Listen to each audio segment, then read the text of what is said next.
Hello, everyone. Thank you for joining us. Everyone is aware earlier today the Los Angeles Kings acquired center Vincent Lecavalier and defenseman Luke Schenn from the Philadelphia Flyers in exchange for center Jordan Wheel and a 2016 third-round draft pick.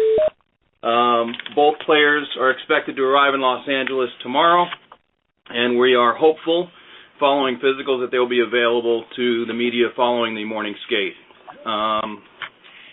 At this time, Kings President, General Manager Dean Lombardi is available to answer your questions. And please start with your name and affiliation, and try to keep background noise to a minimum. We appreciate it. We'll take questions at this time.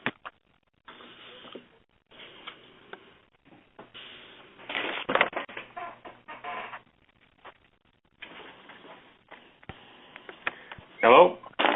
Go ahead. Oh, hi. Pierre LeBrun. Dean, what do you see in each guy here that you're bringing to LA, in particular in Vincent Lecavalier, who hasn't played much here in the last year and a half? What are you hoping to see from him on your team?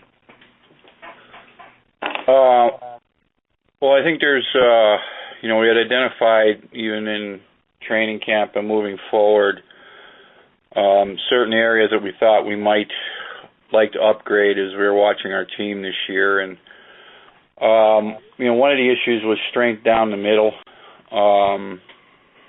And I think there's, as we were working through this, particularly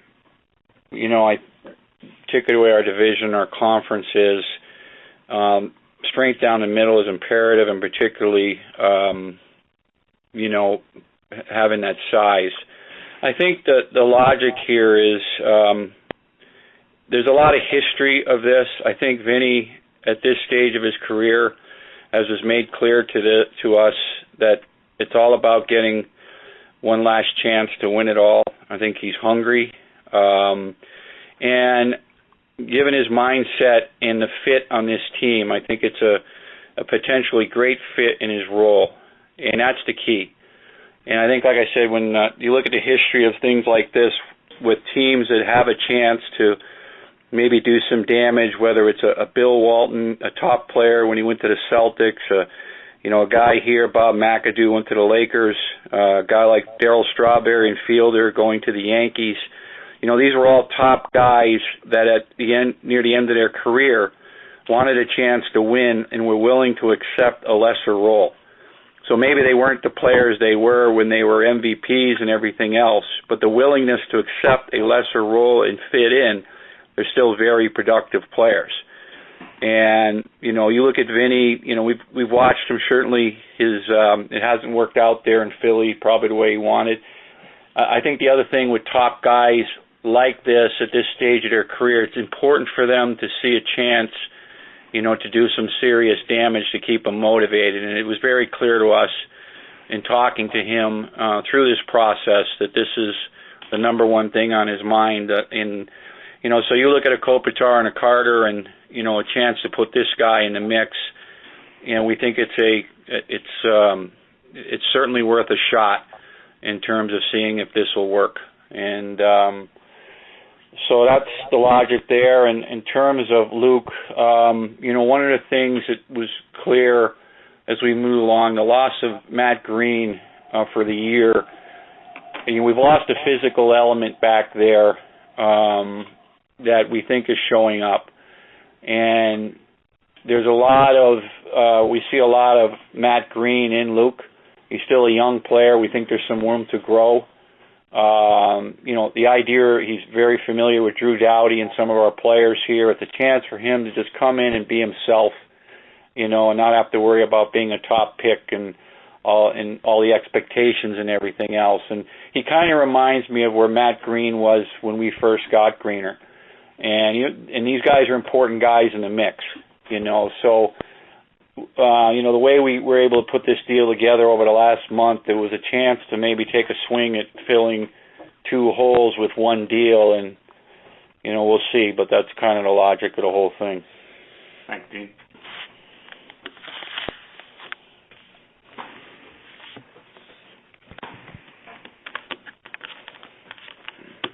Dean, it's Rich Hammond. The reports out there pretty quickly that Lecavalier said he's going to retire after the season, or that at least that's what his agent's been saying. Is that your understanding also, and is that part of the motivation for making this deal? Yeah, I think the player made it clear to us that was his intention, and obviously going forward, given the players we have to sign, it was imperative. Like, we could give him what he wanted, which is a serious shot at going out as a winner, but we could not make that commitment going forward. And and it kind of fit where he was when his career and his life, the way he described it. He wants one last shot at it, and he's going to retire after this year. Otherwise, the players we have to sign, this would not work. So that was a key element in this, in terms of us making this work.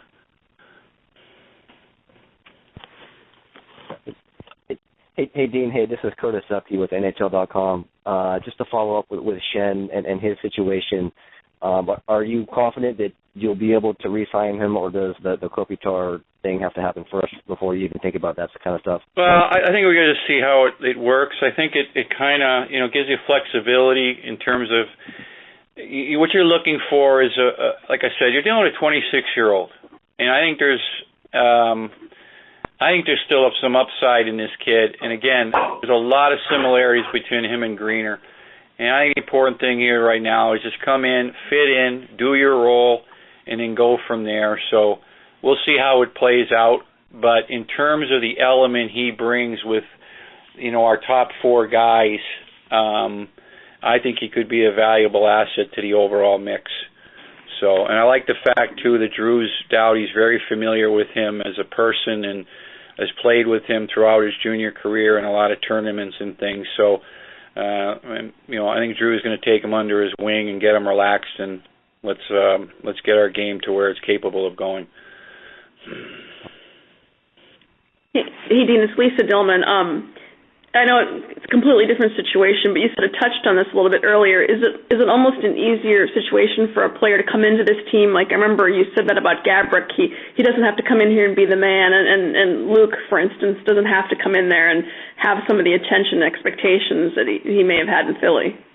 Yeah, no question. I think that's the why of the other players I cited there. We talked about this during the year that a lot of people forget, even though this team has won 2 cups, that a lot of its best players were just entering their prime, and they're not only becoming better players.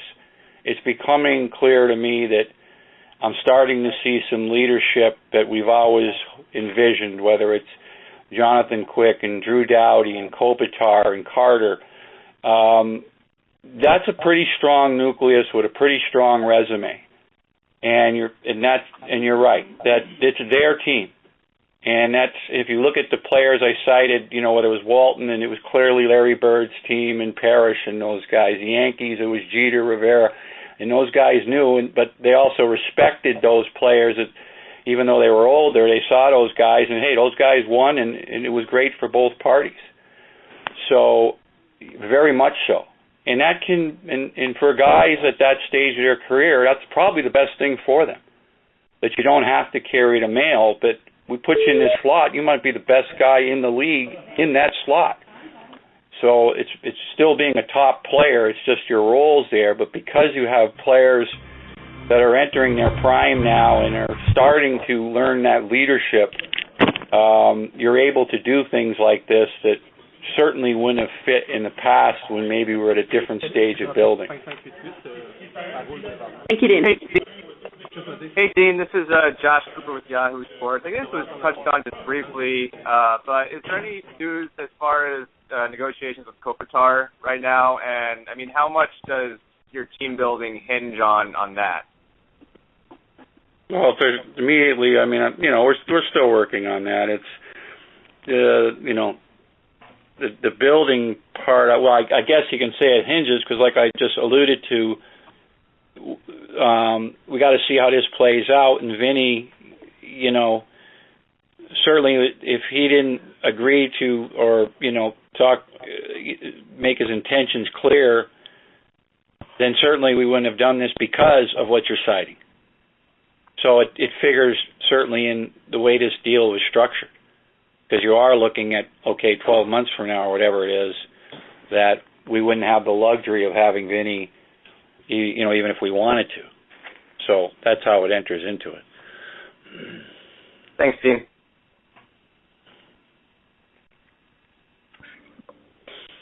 Nobody picked up on my Bill Walton with those great Celtics teams for the mascot. Love them. Dean, it's Pierre again. What was I going to ask you? You threw me off with the Bill Walton reference again. All right. No, Hi, Larry Bird. I remember hearing some rumors last August. Looked in on Lecavalier as a possibility. First of all, is that accurate? But B, what made you decide to hold off, I guess, until now? I think you want to see, we got some kids they've done a good job. I think this takes, Shore and Andrioff have made great strides. I think this allows us to be a little more patient. The thing difference is these guys got to come in and help us win. It's not playing in the league, and these kids are held to a higher standard. But you got to be able to put them in an environment that allows them to make their mistakes, maintain their confidence, and sometimes you got to back off a little in terms of your expectations. So that's kind of the thing you're looking at. It gives you the flexibility to be a little more patient with Shore and Andrioff because you weren't sure. You got to remember what's happened here, regardless of, the off-ice stuff. But when we won before, you had Mike Richards and Jared Soule. Those are veteran players that knew how to win. Well, that's a very different look, in terms of breaking these kids in now behind Carter and Kopitar. So this allows you to get a proven guy that can do this job as well as be patient with those kids and allow them to mature at their own pace and not force them because you're under the gun here that you're expected to win every night. So when you're planning your team in the summer, that's, these aren't knee-jerk things. You look at your team and say, you got a hole here, you got a hole here potentially, and some get filled, some don't, and some guys don't meet their expectations. So when, you're talking in the summer and, Hex and I have been talking about something like this right from October. It just kind of expanded out and it takes time. That's the other thing I wanted to do. I didn't want to wait on this. I think for the thing about this, the price is certainly reasonable. I'm not locked into next year, but I think it's important that we pulled this as soon as possible to get them into the fabric of the team. I didn't want to wait. So this is something we looked at these as potential holes or potential areas to get better. But it's important, particularly the way this team is. It's a very tight team, and it allows them to get in here, have a longer feeling out process, get comfortable, and then if it doesn't work, you're still in position in or when the deadline is to maybe make an adjustment. So part of this, even going forward, when I was talking to Phil, I said, if we're going to do something like this, and if I'm going to take a Vinny, I got to have him now, because there is going to be a break-in period for him as well as Luke, because Luke's going to have a different role here. So I thought the timing of this was fairly important to me to try and get this done early versus let it drag on. So like I said, Hex and I have been at this for 2-3 weeks, and he knows all my tactics, so it's like negotiating myself, and so it's like talking myself in a mirror. So that's why he beat me up. Hey, Dean, it's Lisa again. Sort of from what you just said, was it a little curious doing a deal with him? I mean, I know you did a very small thing at the draft, but to have a major deal like this over a few months, how was it? Nah, it's pretty neat. I don't think it's any secret what I think of him and how important he was to our process, and we're all really, really proud of him. And you watch, what he's done there in a short time. I can see what he's doing. This is a good deal for Philadelphia. This works for them. You can see what he's got on his plate and what he's doing. That's kind of what we've talked about. We're at different stages, but maybe I can see where he is, and we even talked about where he is when he was here in the building process. And this deal is a very good deal for him, but that's the way deals should be. Hopefully it works out for us, but also allows him now a lot of flexibility in terms of getting certainty and going forward and building his team. So, hopefully this is one that works for both of us like every deal should. Hey, Dean, it's Dennis Bernstein from the fourth period. Can you confirm that the Flyers retain 50% of the money? Yeah, that's the only way it works. Sure. Yeah.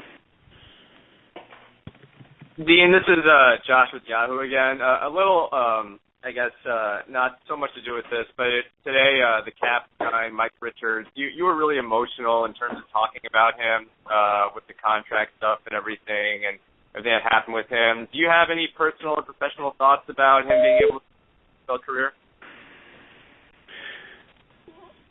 What I think now that everything's out in the open and the team can work with him without things being hidden, I think he's got a great shot. There's nothing being hidden anymore.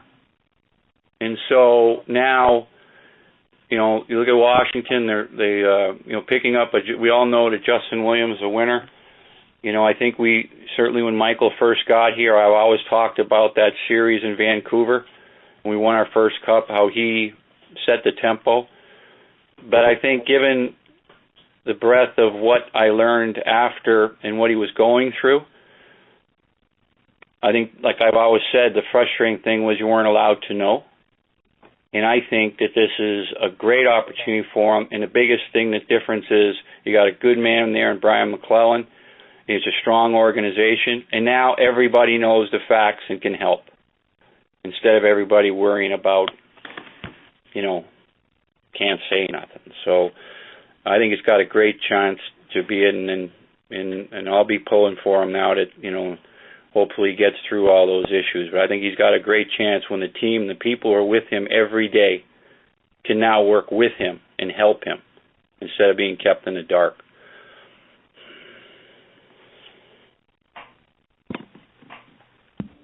Any other questions?